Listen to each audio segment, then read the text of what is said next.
Assalamualaikum warahmatullahi wabarakatuh. Pada hari ini kita akan kuliah tentang manajemen dan riset pemasaran. Lebih khususnya adalah tentang riset pemasaran. Dan materi pada hari ini berhubungan dengan proses riset pemasaran. Jadinya kita akan mempelajari di dalam riset pemasaran itu prosesnya apa saja, langkah-langkahnya apa saja secara menyeluruh sehingga nantinya kita bisa melakukan riset pemasaran tersebut.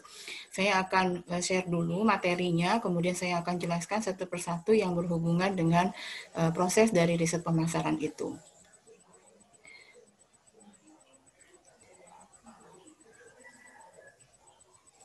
Nah, pada minggu kemarin kalian sudah bisa memahami tentang apa itu yang dimaksud dengan riset pemasaran, begitu ya.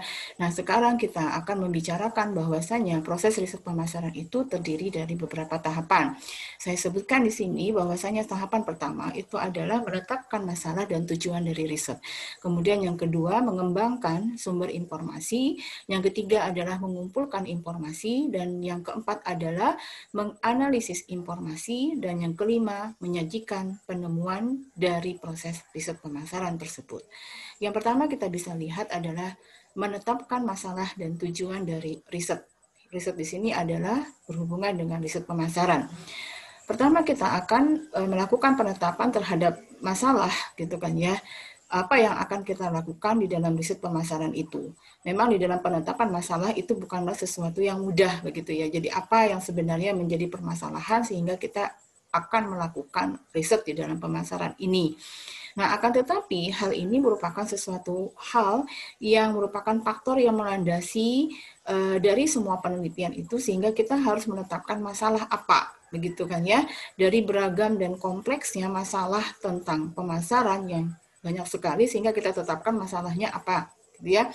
Nah, kemudian dengan kalian menetapkan masalah, dari situ kalian bisa melihat bahwasanya masalah itu di dalam suatu industri itu berasal dari manajemen. Ya, jadi bagian manajemen dari pemasaran. Kemudian nantinya dari manajemen pemasaran itu akan menyampaikan bahwasanya masalah yang terjadi di dalam manajemen pemasaran itu perlu dilakukan yang namanya riset pemasaran. Jadi akan disampaikan masalah di dalam manajemen pemasaran itu ke bagian dari riset pemasaran. Nah, kemudian dari manajemen ini nantinya dia mengetahui apa saja. Kemudian masalah itu akan disampaikan kepada bagian riset pemasaran dan itulah yang akan menjadi masalah yang akan dilakukan riset gitu ya oleh bagian riset pemasaran. Nah, oleh karena itu pada bagian tugas kalian sudah mengetahui bahwasanya menetapkan masalahnya apa gitu kan ya. Padahal kalau misalnya dalam kenyataannya permasalahan itu sebenarnya berasal dari bagian manajemen pemasaran, kemudian disampaikan kepada bagian riset pemasaran yang merupakan bagian juga di dalam riset pemasaran itu sendiri, begitu kan ya. Nah, dari masalah yang telah ditetapkan, nantinya akan ditetapkan tujuan. Tujuannya apa? Begitu ya, tujuan dari riset pemasaran dari permasalahan yang ada, kemudian kita tetapkan tujuan dari riset pemasarannya. Nah, itu adalah bagian yang pertama di dalam proses riset pemasaran. Kemudian bagian yang kedua gitu ya, sebelum saya membahas tentang bagian kedua, maka akan ada perbedaan nantinya antara masalah yang terjadi di bagian manajemen pemasaran dan masalah yang terjadi di bagian riset pemasaran. Walaupun tadi sudah saya sampaikan bahwasanya permasalahan itu sebenarnya diawali pada bagian manajemen pemasaran, kemudian ditransformasikan atau disampaikan kepada bagian riset pemasaran. Nah, di sini kita lihat bisa jadi nantinya permasalahan itu awalnya adalah dari manajemen pemasaran, kemudian ditransformasikan kepada bagian riset pemasaran, tetapi pertanyaannya, kata-katanya itu ada sedikit berbeda antara bagian manajemen pemasaran dan pada bagian riset pemasaran.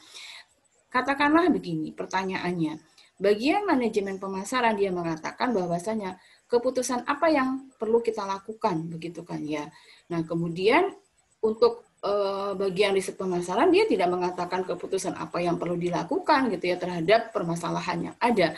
Akan tetapi dia mengatakan informasi apa yang dibutuhkan dan bagaimana mendapatkannya agar nantinya dari informasi dan bagaimana cara mereka mendapatkan informasi itu gitu kan ya, akan disampaikan kepada bagian manajemen pemasaran nantinya, dan bagian manajemen pemasaran akan menetapkan keputusan apa yang akan diambil dari suatu permasalahan yang terjadi di dalam pemasaran begitu ya.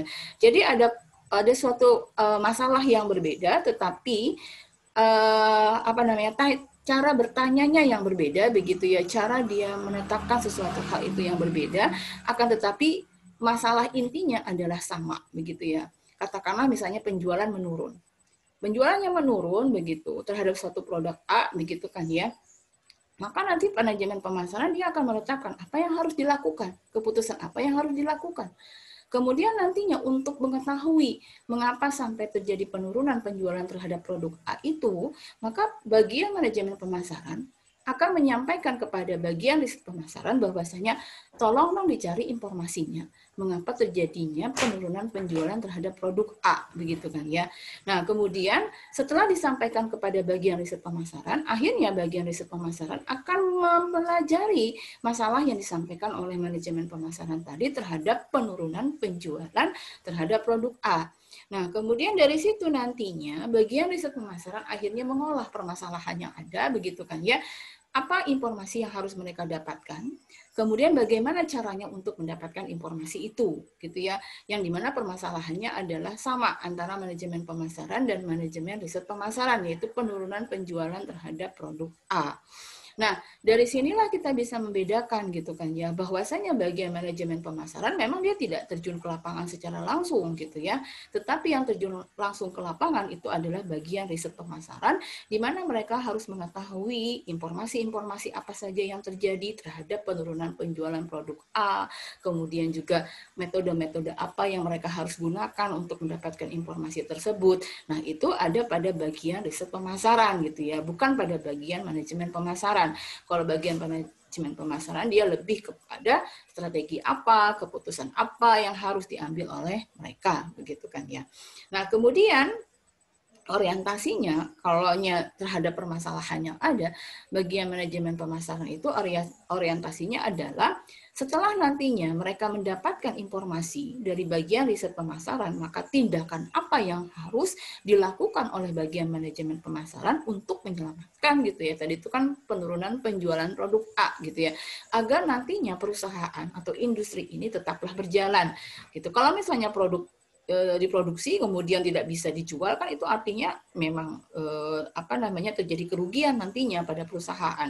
Jadi tindakan apa yang harus dilakukan oleh bagian manajemen pemasaran itu harus dilakukan berdasarkan informasi yang didapatkan dari proses riset pemasaran. Jadi ada perbedaannya ya antara masalah manajemen pemasaran dan masalah pada bagian riset pemasaran, itu harus bisa dipahami dengan baik. Nah, kemudian fokusnya gitu kan ya, untuk di bagian manajemen pemasaran dia lebih terfokus kepada gejala apa yang tampak. Jadi misalnya penurunan penjualan produk A. Apa-apa saja sih gejala-gejalanya? Gejala-gejala itu kan indikasi-indikasi penurunan itu diakibatkan oleh apa, gitu kan ya. Nah, itu melihat dari gejalanya. Nah, sedangkan nantinya di bagian riset pemasaran itu melihat faktor yang menyebabkan gejala itu apa. Jadi gejalanya itu kan terlihat. Jadi yang menyebabkan gejala ini kelihatan gitu kan ya. Itu nanti faktor-faktor apa yang menyebabkan. Itu yang harus dicari oleh bagian riset pemasaran. Jadi faktor apa yang menyebabkan gejala itu adalah muncul gitu kan ya. Nah, sedangkan gejala yang tampak ini nantinya akan dipelajari oleh manajemen pemasaran.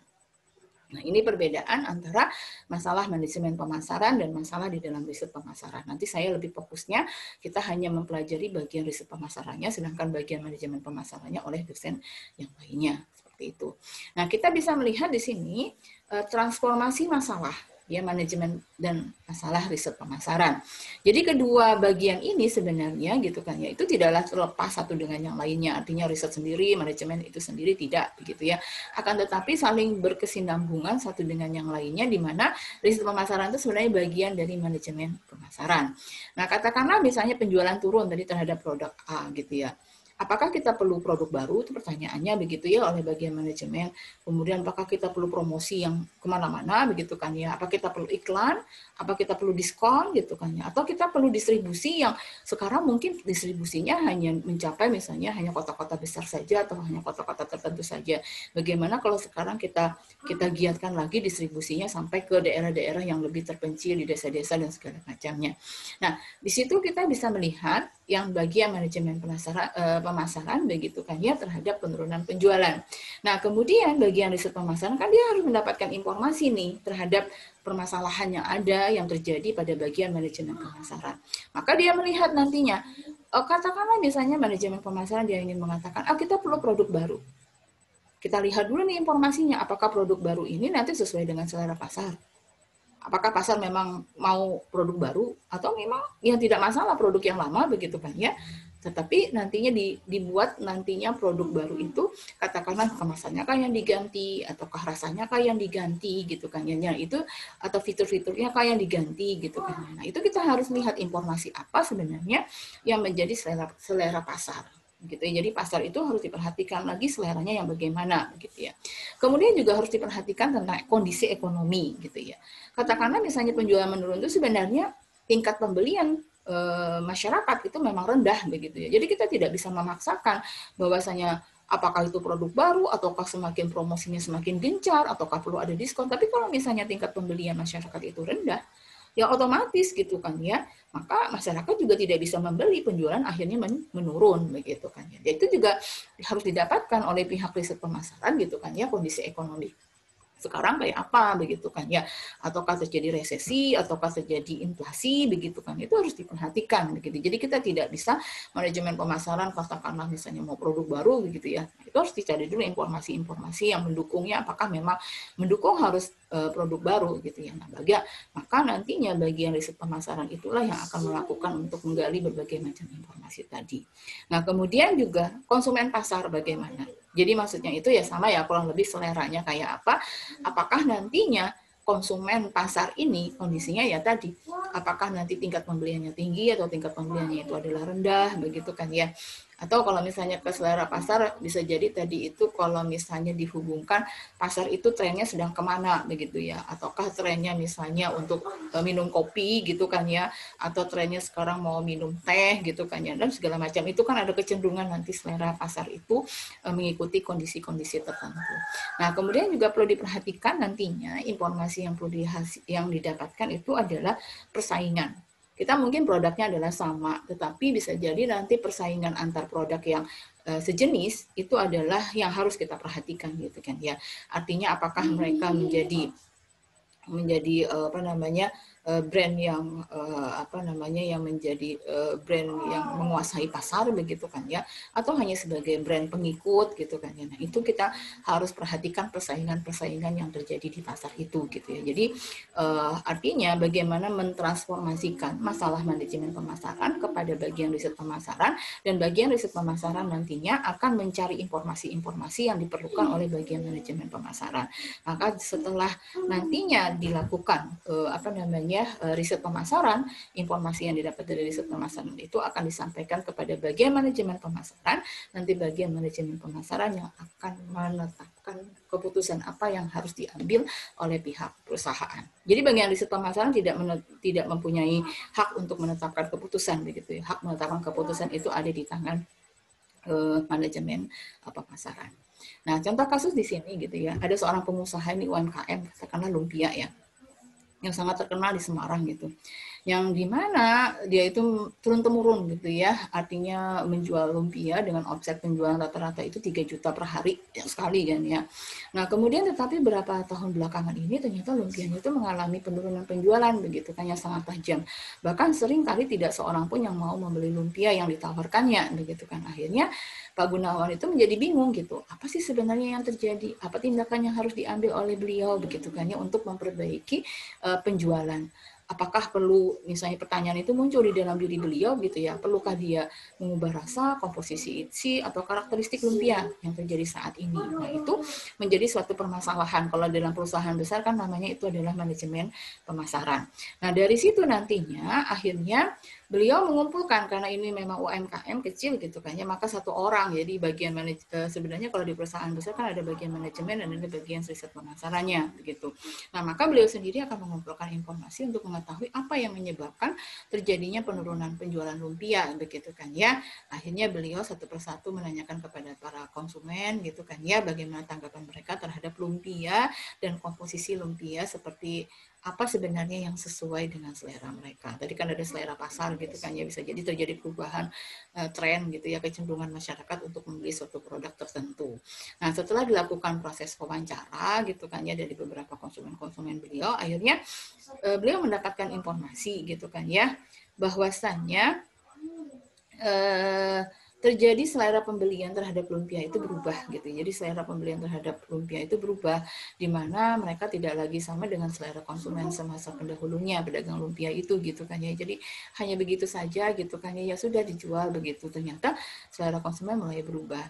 Nah, dari informasi yang didapatkan itu akhirnya gitu kan ya, Pak Gunawan yang pemilik dari pengolahan lumpia tadi mulai memperbaiki produknya begitu kan ya, dengan memperbandingkan komposisi isi, rasa lumpia gitu kan ya. Kemudian disesuaikan dengan masukan-masukan dari hasil wawancara beliau gitu ya dengan konsumen, sehingga nantinya sesuai dengan selera konsumennya. Akhirnya dengan perubahannya demikian, kan keputusannya ini ada ya. Jadi karena kebetulan Pak Gunawan ini sekalian sebagai manajemennya, sekaligus sebagai risetnya gitu kan ya, maka beliau sebagai bagian manajemen itu memutuskan yang tadi untuk menghasilkan atau memproduksi lumpia dengan selera yang baru begitu kan ya. Dan akhirnya ternyata omsetnya, penjualannya setelah ada komposisi yang baru gitu ya, maka omset penjualan lumpianya semakin hari semakin meningkat lagi. Nah, ini kita bisa lihat perbedaan permasalahan dari sisi manajemen pemasaran dan dari sisi riset pemasarannya gitu ya. Boleh dilakukan oleh satu orang, tapi kalau perusahaan besar itu biasanya dipisah antara bagian manajemen pemasaran dan bagian riset pemasaran. Itu memang benar-benar riset pemasaran itu hanyalah untuk mendapatkan informasinya. Jadi kalian nantinya di dalam mengerjakan tugas yang telah saya tetapkan itu gitu kan ya, sampai nanti kalian memperhitungkannya, itu adalah yang harus kalian kerjakan untuk melihat masalah apa yang sebenarnya yang terjadi, kemudian kalian melakukan riset pemasaran. Jadi jangan terjebak permasalahan manajemen pemasaran yang kalian bahas, tetapi sebenarnya yang kalian bahas itu seharusnya, karena ini adalah bagiannya dengan saya, itu adalah bagian riset pemasarannya gitu ya. Tolong diperhatikan nantinya di dalam tugasnya. Nah, dari sini kita bisa melihat gitu kan ya, tadi itu contoh kasusnya adalah masalah riset pemasarannya, bagaimana tanggapan konsumen terhadap lumpia Pak Gunawan gitu kan ya, dan komposisi lumpia seperti apa yang sesuai dengan pembeli sekarang. Jadi itu harus menjadi riset pemasarannya, itu adalah pertanyaan ini, dan mereka dengan pertanyaan ini mereka nanti mendapatkan informasinya dengan metode yang digunakan oleh Pak Gunawan kan pada saat ini adalah metode wawancara. Tidak hanya wawancara sebenarnya, ada metode-metode yang lain, nanti saya akan sampaikan pada bagian yang lainnya bagaimana kita untuk mendapatkan informasi dalam hal riset pemasaran gitu. Nah, ini ada beberapa riset identifikasi masalah gitu, contoh-contoh saja ya, katakanlah misalnya ada yang merupakan riset identifikasi masalah mengenai potensi pasar, misalnya katakanlah begini, berapakah besarnya potensi pasar produk telepon genggam misalnya pada tahun 2020 gitu ya, bukan tahun 2009 gitu kan ya, atau produk apa begitu, bagaimana potensi pasar itu, kita bisa melakukan riset tentang seperti itu gitu ya untuk mendapatkan informasinya. Kemudian juga riset pangsa pasar. Pangsa pasar itu artinya dia itu nantinya berapa besar pangsa pasar yang akan dicapai gitu kan ya untuk bisa menjual suatu produk XYZ gitu kan ya, apakah sekian ratus juta begitu kan ya, ataukah 10 juta begitu kan ya, atau sekian ratus ribu saja begitu. Nah, itu nanti kita akan bisa prediksi dari informasi yang kita dapatkan seberapa jauh sebenarnya konsumen itu mengharapkan produk itu gitu ya. Kemudian riset citra, misalnya katakanlah kita itu bagaimana citra suatu produk gitu kan ya terhadap para konsumennya kita. Wah, ini kan bank gitu ya, katakanlah terhadap konsumennya kita, konsumen suatu produk A gitu kan ya, bagaimana citra mereka, apakah citra terhadap produk A itu baik gitu kan ya, atau kurang baik gitu kan ya. Nah, itu kita bisa lakukan suatu riset pemasaran untuk mengetahui sebenarnya seberapa jauh gitu kan ya pendapat dari konsumen. Kemudian riset karakteristik pasar, kita juga bisa melakukan yang demikian gitu kan ya. Karakteristik di sini adalah siapa dan bagaimana, katakanlah karakteristik pengguna produk A gitu kan ya. Itu bisa kita lihat nanti dari situ, nanti kita turunkan gitu ya pertanyaan-pertanyaan yang berhubungan dengan karakteristik pasar terhadap produk A itu. Kemudian juga bisa riset ramalan penjualan gitu kan ya.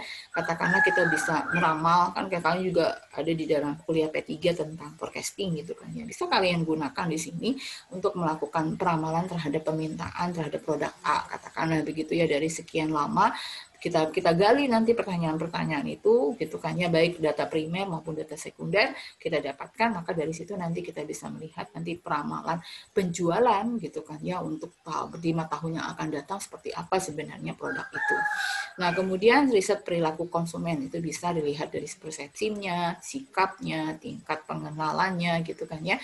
Nah, itu kita bisa melihat nantinya menanyakan tingkat persepsi mereka terhadap produk tertentu gitu kan ya, terhadap produk itu seberapa suka, kemudian seberapa mereka minatnya begitu ya, dan sebagainya itu bisa kita kembangkan di dalam pertanyaan-pertanyaan yang kita ingin dapatkan gitu ya.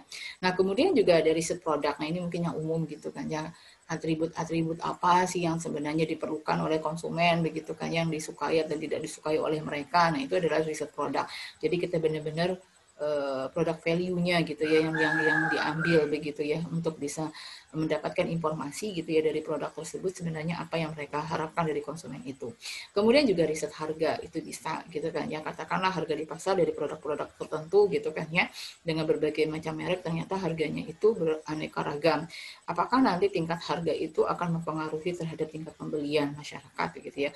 Maka kita bisa menanyakan kepada mereka untuk mendapatkan informasi gitu kan ya, harga yang mana yang sebenarnya, apakah kenaikan harga tidak bermasalah bagi mereka atau kenaikan harga ternyata bermasalah bagi mereka. Mereka mengharapkan harga itu kisaran berapa sampai berapa begitu kan ya, ataukah mereka juga nggak masalah harganya mahal, yang penting adalah mutunya. Itu kita bisa melihat nanti riset harga dari suatu produk begitu ya. Atau riset promosi, katakanlah misalnya begitu ya, apakah jenis majalah yang sering atau yang banyak dibaca gitu kan ya oleh ibu rumah tangga di daerah Jabodetabek itu apa saja sih gitu ya. Atau juga kita bisa melakukan promosi sekarang itu apakah memang efektif tidak menggunakan riset promosi dengan menggunakan apakah di televisi ataukah misalnya di radio ataukah di koran ataukah di tabloid gitu, masih efisien nggak gitu ya untuk melakukan promosi di situ. Atau sebenarnya seberapa sih tingkat promosi yang digunakan oleh para endorsement gitu kan ya, jadi mereka melakukan endorse gitu ya dengan melalui media sosial. Orang, apakah itu tingkat promosinya masih lebih efektif dibandingkan dengan promosi di televisi ataukah di radio gitu ya, promosi-promosi yang istilahnya yang konvensional yang sudah sejak dulu ada begitu kan ya, yang berbeda dengan promosi sekarang yang menggunakan media sosial. Semuanya katakanlah makanan, walaupun dari UMKM mereka misalnya punya Instagram ataukah Instagram dari artis A gitu kan ya, atau yang punya followers sekian ribu, maka mereka melakukan endorse ke situ sehingga banyak orang yang membeli. Nah, itu kita juga bisa menjadikan suatu informasi yang kita dapatkan sehingga nantinya yang efektif promosinya adalah melalui endorse gitu ya, atau dengan cara apa, itu juga bisa.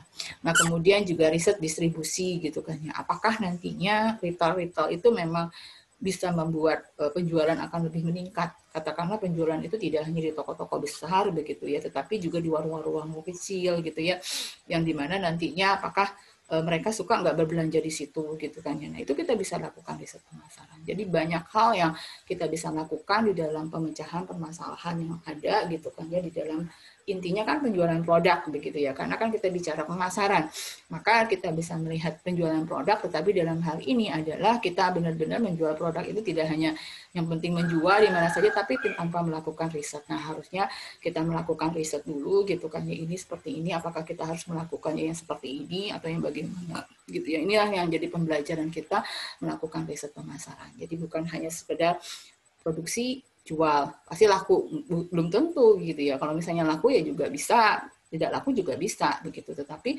kalau melakukan dengan riset pemasaran itu lebih bagus begitu kan ya. Karena perusahaan besar pasti mereka melakukan riset pemasaran, tidak mungkin hanya begitu saja. Jadi mereka mendapatkan informasi dan itu dari informasi itulah nantinya mereka akan menetapkan keputusan apa yang harus dilakukan oleh pihak manajemen pemasaran. Oke. Setelah kita mendapatkan masalahnya gitu ya, tujuan dari riset pemasaran itu, maka kita mengembangkan perencanaan. Nah, sekarang benar-benar berada di dalam bagian riset pemasarannya gitu ya. Jadi sudah masuk ke dalam riset pemasaran itu sendiri. Kalau di depan tadi yang bagian pertama kan masih ada hubungan antara manajemen pemasaran dan riset pemasaran. Nah, maka dalam pengembangan ini kita menentukan desain risetnya. Kayak apa risetnya kita desain, metodenya lah kalau misalnya di dalam suatu rencana penelitian itu begitu ya. Metodenya apa yang kita ambil? Metode kan cukup banyak yang dilakukan begitu kan. Ya nanti saya sampaikan desain riset pemasaran itu biasanya bentuknya adalah seperti apa. Kemudian setelah ditentukan desainnya, kita menentukan metode pengumpulan datanya. Nah, tidak gampang sebenarnya metode pengumpulan data ini, apakah kita menggunakan wawancara kah, ataukah kita menggunakan kuesioner kah, kuesionernya apakah bentuknya harus bertanya langsung, ataukah kita melalui email, melalui telepon, ataukah melalui media sosial, begitu kan ya, apakah kita menggunakan Google Form, begitu kan bisa ya pada saat ini pakai menggunakan Google Form, begitu ya, yang digunakan untuk metode kita mengumpulkan data dengan pertanyaan-pertanyaan yang telah kita tetapkan. Nah, nanti saya mengharapkan kalian, karena di sini kondisinya adalah kita pandemi, maka nanti kalian mengumpulkan datanya dari kuesioner yang ada itu adalah kalian masukkan ke dalam Google Form, kemudian kalian sebarkan gitu kan ya, melalui media sosial boleh, begitu kan ya, melalui email boleh, melalui apa saja yang kalian sampaikan kepada responden-responden kalian untuk menjawab pertanyaan tersebut. Kemudian perangkat risetnya gitu kan ya. Nah, tadi saya satu metodenya apa begitu ya, kuesioner misalnya, perangkatnya tadi pakai Google Form, kemudian mereka disampaikan melalui media sosial begitu ya, kemudian nanti kalian mendapatkan si data tadi gitu kan ya setelah mereka mengisikan dan mensubmitnya.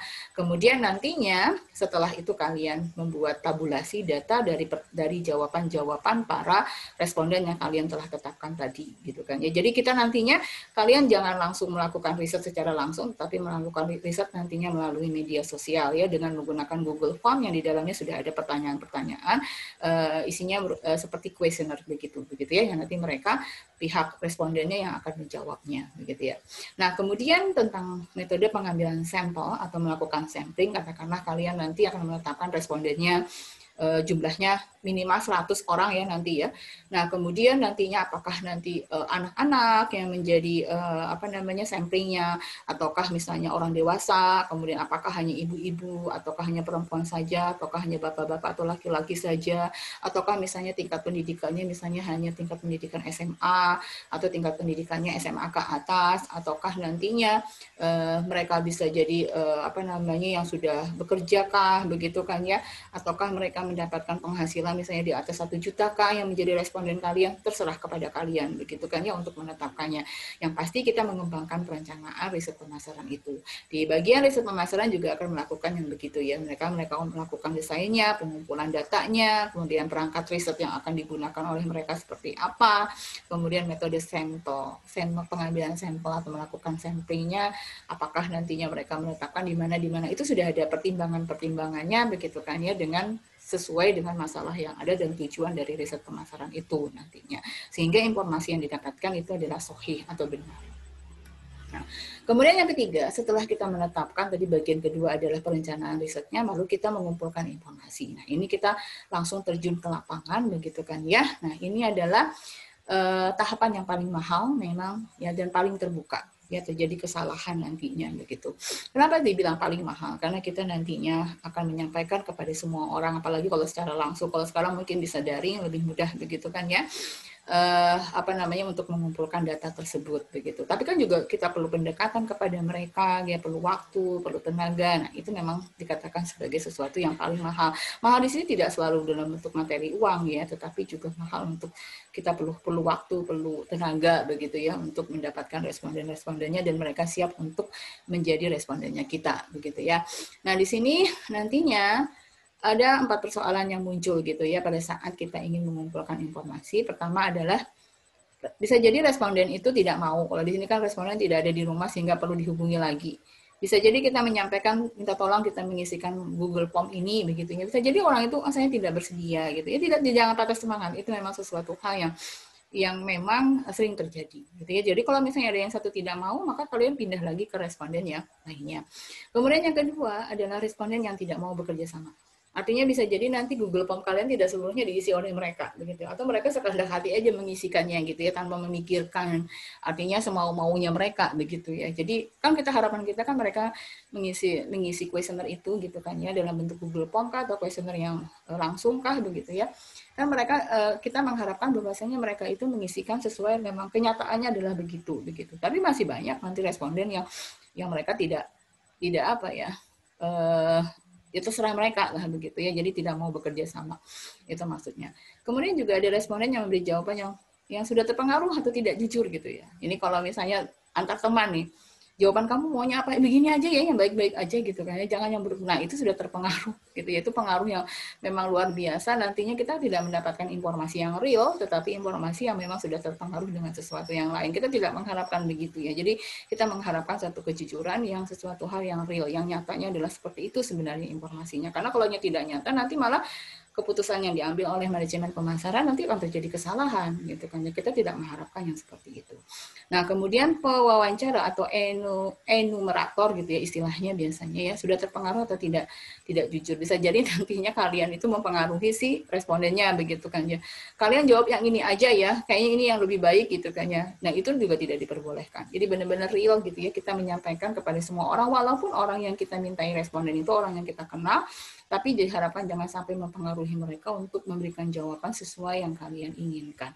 Itu malah tidak real, tidak bagus, gitu ya. Nah, ini tantangannya pada waktu kalian mengumpulkan informasi. Ini ada nanti setelah kalian selesai, kalian membuat rencananya, gitu kan ya. Ini paling nggak minggu ketiga, minggu keempat kalian sudah sampai masuk ke dalam Google Form, gitu ya, untuk menyebarkan kepada para respondennya. Dan yang keempat adalah menganalisis informasi. Nah, setelah Google Form itu semuanya masuk, gitu ya, jawaban-jawaban kuesioner itu semuanya masuk, kalian kan nggak bisa wawancara.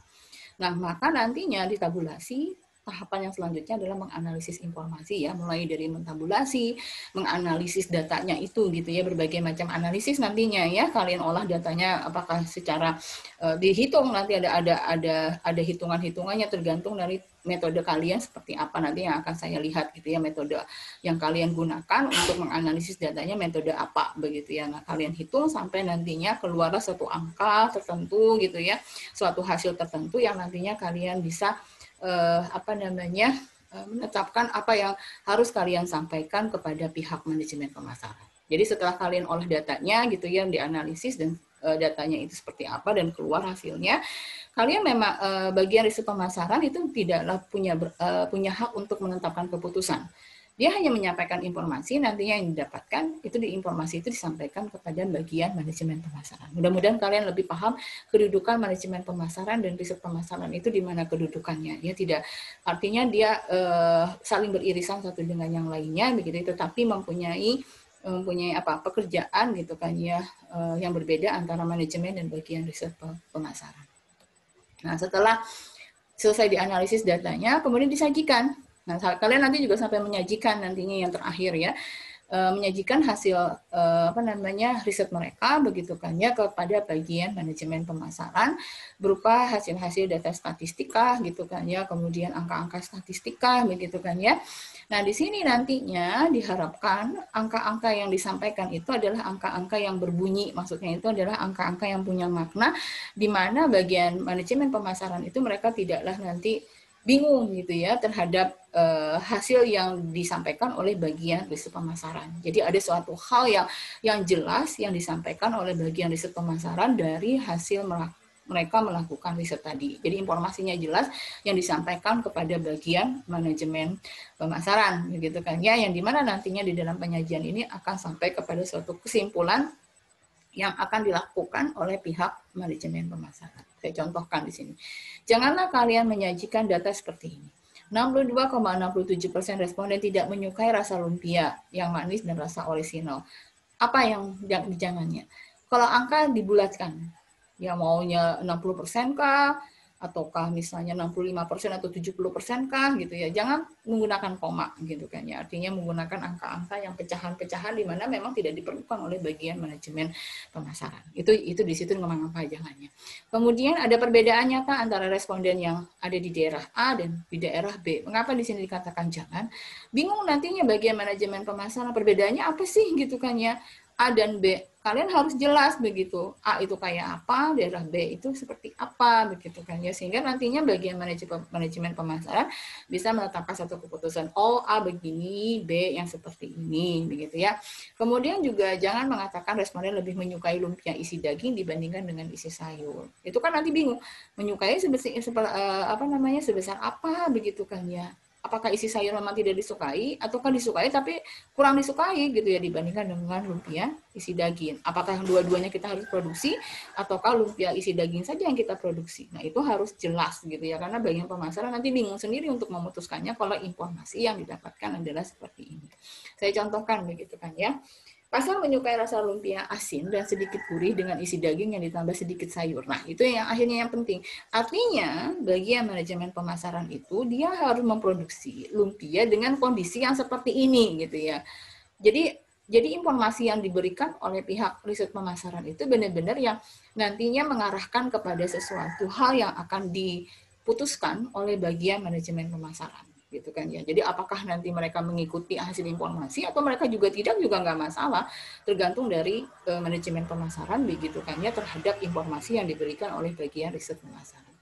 Atau juga daerah A menyukai lumpia rasa asin sedikit gurih dengan isi daging, sedangkan bagian B menyukai lumpia asin manis dengan isi daging dengan sedikit sayur. Artinya mereka memproduksi begini untuk segmen A begini, untuk segmen B begini, begitu kan. Ya bisa jadi nantinya dia memproduksi dua, tetapi dengan segmen pasar yang berbeda, begitu kan ya.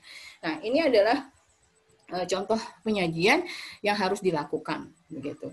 Nah inilah proses dari riset pemasaran begitu kan ya, yang harus kalian lakukan juga sebagai pembelajaran di dalam mata kuliah riset pemasaran ini sehingga kalian nanti bisa memahami gitu kan ya apa yang harus dilakukan apabila kalian menjadi bagian dari riset pemasaran.